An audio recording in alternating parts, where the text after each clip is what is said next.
Sometimes I feel like I've already seen everything that's gonna happen. Tom, here's how I imagined you got the role, right? And it's a nightmare. So the Russo brothers said to you, we are going to dust you in Infinity War and you won't be in Endgame much, but we do have one hell of a role. My one true accomplishment was not dying. You know, you're not wrong. You're not wrong. You're not right either, but you're not wrong. I have this noise in my head. It'll stop. One day it'll go quiet. I don't imagine that anyone goes in for a robbery if they're not in some kind of desperation.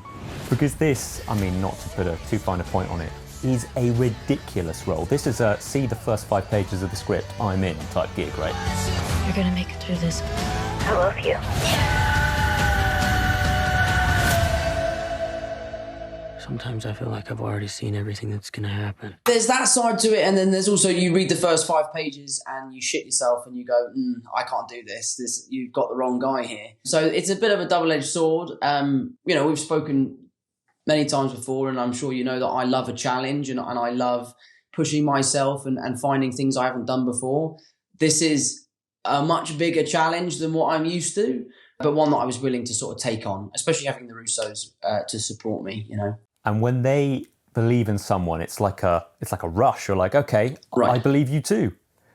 Yeah, absolutely. Yeah, exactly. Yeah, and I remember speaking to Joe, sort of saying, like, "Are you sure I'm the guy for this job? Because I've never done this before.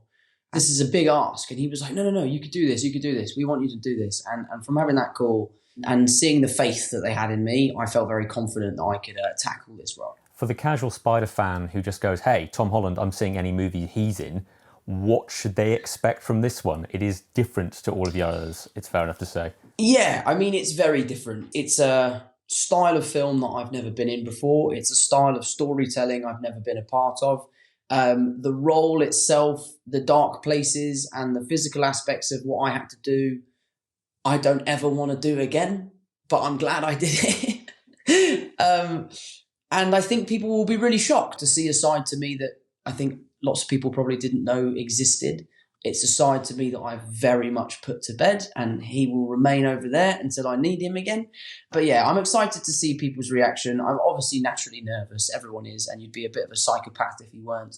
But no, I'm excited. And you lost £30 for this role, which made me think again of you in, Heart of the Sea. Were there ever any moments when you caught yourself in the mirror and went, oh my God, is that me? I mean, there were a few moments. I didn't lose £30. I lost £27. I think Joe Russo loves to round it up. For me, I was so tired and so hungry and miserable that I didn't really have time to look at myself in the mirror. I remember my mum had a few phone calls where she was like, I'm going to call the Russo brothers. And I'm like, well, you do that, Mum, but they're the directors. They want me to be skinny. They've directed the biggest film of all time, but good luck, Mum. Good luck. Yeah, they know what they're doing. Don't worry about them. Tell me honestly, did your brothers, once you got to gain weight again, just give you a big plate of croissants and just go? Yeah, it was interesting because I was lucky enough that a lot of the team that I work with on films were able to come and do Cherry with me. And when I was at my skinniest, we were about 4 or 5 weeks into shooting the Dope Life section, and they were all begging me. They were like, will you please just eat something? You're insufferably miserable. Please just eat something. And I was like, fine, I'll get something down me. So there'll be the occasion where I'd say to my brother, Harry, can I have a salad for lunch, please? And he would come back with a Five Guys, like a double bacon cheeseburger with fries. And I just would inhale it. And then I would immediately feel so guilty afterwards. And sometimes I'd use the guilt to help me in the scene. But yeah, so the dieting was awful. I can only imagine. And there is one moment in this film where I really, really felt for you. And it was during basic training where you are having to do the robot in front of 100 soldiers who are chanting this medic chant. And I just thought, right, is that one of the most surreal moments of your career? Yeah, I mean, the idea is to make it as absurd as possible. And I remember when we were shooting that sequence, they shot the entire sequence on one lens. It was all very bizarre. They had us wearing costumes that were 5 or 6 sizes too big for us. The army drill sergeants were calling us all sorts of crazy names. And I remember thinking, what is happening to the tone of this film? This is absolutely ridiculous. And then when they asked me to do the robot thing, I remember sort of drawing the line and being like, Joe and Anthony, this is so stupid. Why are you getting me to do this? And Anthony was like, just trust us. We're trying to convey this absurd nature that is the military. Just please do what we're asking you to do. And obviously I trust them and did it. And it's ended up being one of my favourite parts of the film because it is just so unbelievably bizarre. And some of the swear words I'm never going to forget. There are moments in this film when you get to play with the concept of breaking the fourth wall and looking down the barrel of the camera. Please tell me further on down the line we can have some Ferris Bueller, Spider-Man, Uncharted style funny stuff when I'm not going to think of you going and think stress and pain. Yeah, I mean, I'd love to. It's actually much harder than you think. You spend your entire career as a young actor sort of training yourself to not look at the camera. The camera's not supposed to be there.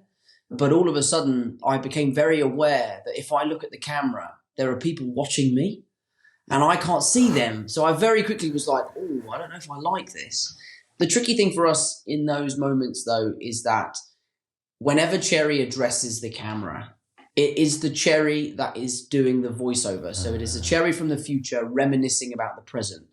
I experimented with some like voice changing stuff to try and make my voice deeper. But my voice is naturally like I'm on helium all the time. So I can't do that. I would love it if you went proper Barry White baritone and said, hey, it's Cherry. Listen up, audience. But what I like about those moments and when I address the audience is that I like that it's kind of opening up the idea that I am taking you through this journey rather than just presenting a story to you. I like the idea of it's like, hold on. If you thought that was crazy, buckle up because the next scene is really about to blow your socks off. So I really like this idea that I'm sort of asking the audience, are you still there? You still watching? Okay, good. Let's keep going. I like it. I've got to wrap things up, but I've been asking everybody a few questions at the end of these Zoom interviews, or rather Cisco WebEx interviews. What mementos have you kept from throughout your career? Because I'd be so tempted to keep the I have a gun, this is a robbery banknote. Yeah, I have that banknote. Yeah, I have that. As soon as I saw that on set, I think Joe had the same idea. And I was like, just so you know, Russos, I'm keeping that prop. If you want this one, they can make you another one, but I'm keeping this one. So is that next to a spider suit somewhere in your memorabilia cupboard? It's getting framed, actually. It's getting framed. I don't know where it is, actually. But I'm sure it's somewhere. And I think that's a pretty cool conversation starter. I tell you what is a really cool thing I've got. Is I just finished shooting this film with Sony called Uncharted. And there's this portion of the film where we find this kind of ancient door and we put these special keys in it and we twist it and there's this whole puzzle thing we have to do and eventually the door opens and falls down. And the wonderful director, Ruben, made it into a coffee table for me. So I have this like really cool Roman-looking coffee table with all of these cool star signs on it that move and it's really cool. It's really, That's really awesome, cool. Man. All right, my other two of these. What do fans most often say to you in the street these days? Oh, well, it's tricky because I don't really see people in the streets at the moment because I've got to try and be careful and safe and responsible because I don't want to shut down filming because I went out. So I haven't really had a fan interaction for a long time. What is the boring lockdown activity that you've taken up over the past year that doesn't include video interviews with the likes of me? Puzzling. I've become a master at doing puzzles. Jigsaws, yeah? Yeah, absolutely, yeah. I love them. You can do them on your nice new coffee table. Thank you so much, Tom. Always a pleasure, never a chore, and I'll see you next time. Likewise. See you next time. Thanks, Ali. Thanks for watching. If you enjoyed this video, don't forget to subscribe and click the bell icon to keep up to date. You can listen to my Radio 1 movies and TV podcast, Screen Time, on BBC Sounds. And you can find these interviews in full on BBC iPlayer by searching Movies with Ali Plumb.